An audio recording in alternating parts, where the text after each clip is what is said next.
კონფერენცია მეოთხედ ჩატარდა, ის თქვენ უკვე აღნიშნეთ შესავალში, ერთობლივი პლატფორმაა, იმ არეგულირებლების მიერ ორგანიზებული, რომლებიც საქართველოში მომხმარებელთა უფლებებზე და კონკურენციას აღსრულების პოლიტიკაზე არიან პასუხისმგებელი. რა თქმა უნდა, თემატიკა ეხმაურება იმ აქტუალურ თემებს, რომელიც როგორც ადგილზე, ასე სოფლიო მიმართულებით არის აქტუალური კონკურენციისა და მომხმარებელთა უფლებების მიმართულებით. წლევანდელი კონფერენციის თემატიკა რამდენიმე მიმართულებით იყო სულ 10 პანელი, თემები კონკურენციის ხაზით ეძღვნებოდა თვითონ რეგულატორებს შორის კოორდინაციისა და საერთო кейსების არსებობის თემატიკას, იყო ასევე ციფრული ბაზრების მიმართულება და ამ ბაზრებზე არსებული კონკურენციის აქტუალური საკითხების განხილვა, ჯანდაცვის მიმართულება იყო ერთ-ერთი აქტიური ნაწილი, რომელიც თავად ჯანდაცვის მინისტრის ჩართულობით იქნა სექტორთან განხილული, როგორც კონკურენციის ხაზით, ასევე მომხმარებელთა უფლებების ხაზით. და მომხმარებელთა უფლებების ნაწილში ძირითადად დაიცნობიერების ამაღლების მიმართულებები და ის თემები, რომელიც ყველაზე უფრო აქტუალურია მომხმარებლებისთვის ჩვენ ქვეყნის ფარგლებში. ასევე გაიმართა ერთი კვლევის პრეზენტაცია, ეს ეხებოდა ანტიდემპინგური მიმართულებით კვლევის წარმოდგენას, მოგესალმებით ჩვენი უწყება ამ ორ ფუნქციასთან ერთად ეს მესამე აღსრულების ნაწილიც აქვთ და ჩვენ მიმდინარე წელს შევაფასეთ ადგილობრივი ინდუსტრიის პოზიციები იმპორტთან მიმართებაში და ის არსებული გამოცდილება, რაც ამ ბოლო 3 წლის მანძილზე დაგროვდა ჩვენს უწყებაში და ადგილობრივ ინდუსტრიას გავაცანით, მოკლედ ეს ნაწილი. ეს იყო მოკლედ, ასევე ვიტყვი იმას, რომ დაახლოებით 50-ზე მეტი საერთაშორისო დელეგატი იყო წარმოდგენილი, 18 ქვეყანა. ასევე მაღალი დონის სტუმრები გაეროს ანქტადის მიმართულებიდან, რომელიც ვაჭრობას და კონკურენციას და მომხმარებლებს კურირებს, OECD-დან და მსოფლიო ბანკიდან. რას გულისხმობს მომხმარებელთა უფლებები, როდესაც ვამბობთ ამ ფრაზას, რა მოიაზრება ამაში? მომხმარებელთა უფლებები ეს არის საკმაოდ ფართო და აბსოლუტურად ყველა სფეროს მომცველი მიმართულება. საქართველოში ეს არის დელეგირებული, კერძოდ ფინანსურ სექტორს თავისი ზედამხედველი ყავს, დაზღვევას თავისი, ენერგეტიკას თავისი, კომუნიკაციებს თავისი და ყველა დანარჩენში წარმოდგენილია ჩვენი უწყება. ნებისმიერი აი მარტივი მაგალითი რო ავიღოთ, ვიყიდით პროდუქტს ონლაინ თუ ვიყიდით პროდუქციას ფიზიკურად, ჩვენ როგორც მომხმარებელს გაგვაჩნია კონკრეტული უფლებები, რომელიც ეხება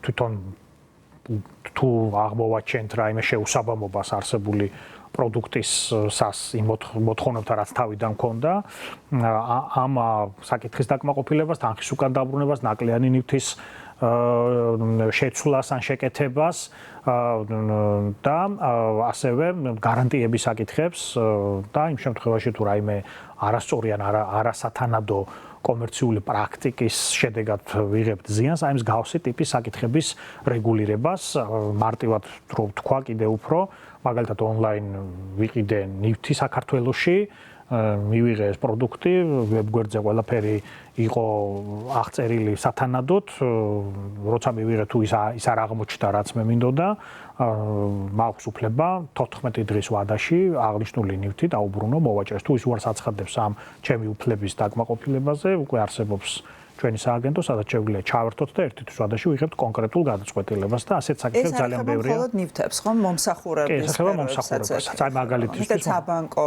სარესტორნოსაც ეხება? კი, აი ბანკის ნაწილში უკვე თავის მარეგულირებელი შემოდის, აი სარესტორნო ნაწილის მაგალითი შეგვიძლია განვიხილოთ, რომელიღაც დაუშვათ თბილისში, არა თბილისში მივედით რომელიღაც კაფეში თუნდაც და ისეთი შემთხვევაა მაგალითად თუ მენიუ მომსახურება არ არის ქართულ ენაზე, ეს ითვლება ჩვენ ქვეყანაში უფლების დარღვევად და ასეთ დროს მომხმარებელს შეუძლიათ მოითხოვოს, რომ სხვა ნებისმიერ სხვა ენაზე მომსახურებასთან ერთად თუ მისთვის ეს მნიშვნელოვანია, მომსახურება იყოს მაგალითად ქართულ ენაზე. არ მენიუში მაგალითად ეხება სურსათის ეროვნულ. კი, მენიუში, ხო, ეს პროდუქტის ვადებთან და ხარისხთან დაკავშირებული ნაწილი უკვე სურსათის ეროვნულ აგენტოს კომპეტენცია. ან მაგალითად მენიუში თუ არის ფასები კონკრეტულ ჩამონათვალზე და ამაზე ემატება სხვა ტიპის გადასახადები, როგორც არის მაგალითად დაემატება მაგალითად ეგ რაც სტანდარტული იყო გარკვეულ პერიოდის წინ, ან მაგალითად საკომისიო მომსახურების თუ ესე შემდეგ, ჩვენი მოთხოვნით და პრაქტიკით რაც ჩვენ დავადგინეთ კონკრეტულ кейსებთან დაკავშირებით, უნდა იყოს ის ერთიანი საბოლოო ფასით წარმოდგენილი. ან თუნდაც მაგალითად მომსახურება ახსენეთ, უცხოეთთან ნივთი გამოვიწერეთ და არის გადამზიდავი ადგილობრივ მაგალითად სატრანსპორტო კომპანია. თუ გზაში ნივთი დაზიანდა, გაატყდა, ან რაიმე დაიკარგა, ან რაღაც საერთოდ სხვა ნივთი ჩამომიტანეს, უკვე და ამაში არის გადამზიდავის ბრალეულობა, ბუნებრივია, ესეც ერთ-ერთი მოთხოვნადი საკითხია. თუ არა მომხმარებელს ხო, თუ დაასვეული ეგ ცალკე ნაწილია, მაგრამ ის თუ ეხლა ძალიან დროში დამიგვიანა სხვა ნივთი ჩამომიტანა, გაატყდა გზაში გაუფრთხილებლობის გამო ან სხვა რამე, ესეთ დროსაც ითვლება და ყოფილა ამის ძალიან ბევრი кейსი ჩვენთან, როდესაც ან თანხის დაბრუნება მომხდარა, ან უფლების აღდგენა სხვადასხვა ფორმით, რასაც ითხოვდა მომხმარებელი. უბრალოდ საკმაოდ მრავალმხრივია. დიახ, საინტერესო მაგალითები მოიყვანეთ, უფრო თვალსაჩინო რომ გახდეს მაყურებლისთვის ეს ყველაფერი. თქვენ ახსენეთ აქტუალური თემები განვიხილეთ ამ კონფერენციის ფარგლებშიც. აი, ყველაზე ხშირად რა მიმართულებით აქვთ მომხმარებლებს პრეტენზიები, სად ირღვევა მათი უფლებები განსაკუთრებით აქტიურად დღეს საქართველოში?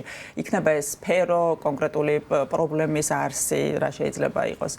ყველაფერი საინტერესოა. კი, მომხმარებლების ნაწილს თუ შევეხებით, აქ ყველაზე ხშირად თუ არსებულ განაცხადებს ავიღებთ 70%-მდე დაახლოებით არის ონლაინ ვაჭრობასთან დაკავშირებული თემები და ყველაზე ხშირად არის ტექნიკასთან და ტანსაცმელთან დაკავშირებული პრობლემატიკა. მომხმარებელი ძირითადად ითხოვს თანხის უკან დაბრუნებას. ანუ ონლაინ ვაჭრობის დროს უფრო მეტია ეს სფერო მზარდია ისედაც, მაგრამ ფიზიკური ვაჭრობის დროს შეგვიძლია ადგილზე ვნახოთ ყველაფერი და შანსი მცირეა შედარებით, აი ონლაინ ვაჭრობის დროს ვენდობით თავიდან აღწერილობას და სახში მოსვლის შემდეგ ხედავთ, ესე რომ ვთქვათ, ის შეესაბამება თუ არა სურათზე თუ აღწერილობაში არსებულ შესაბამისობას და ასეთ кейსები ყველაზე ხშირია, ესე რომ ვთქვათ, მომხმარებელთა უფლებების დაცვის ნაწილში.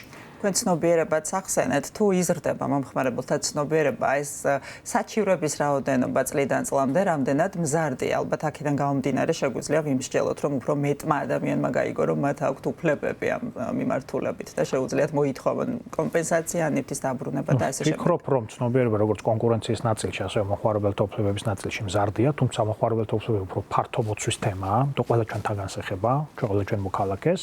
57%-იანზე დაგვაქვს წინა წელთან შედარებით. თუ რა თქმა უნდა, ეკონომიკაც მზარდია და ონლაინ სექტორიც მათ შორის, თუმცა პირველ რიგში ალბათ მაინც ცნობიერების ზრდას უკავშირდება აღნიშნული, ასე რომ ვთქვათ, გაზრდილი მაჩვენებელი. კერძოდ, ერთია, რომ ეს ინფორმაცია საჯაროც არის, ყველა გადაწყვეტილება და მეორეა, როდესაც კონკრეტული ადამიანი იღებს აი მე თქვენ ჩვენ სააგენტოსთან ურთიერთობის შედეგად შედეგს, ის არის ძალიან კარგი გამავრცელებელი ამ ინფორმაციის. დაახლოებით 90% მომხმარებელი სასარგებლოდ არის, თუნდაც რო ავიღოთ 10 თვის შედეგები მიმდინარე წლის გადაწყვეტილება საბოლოო ჯამში მომხმარებლების სასარგებლოდ მიღებული, რაც წლიურ ჭრილში სადღაც 1 მილიონ ლარამდეა ეს უკან დაბრუნებული თანხა ამჩარების შედეგად რა.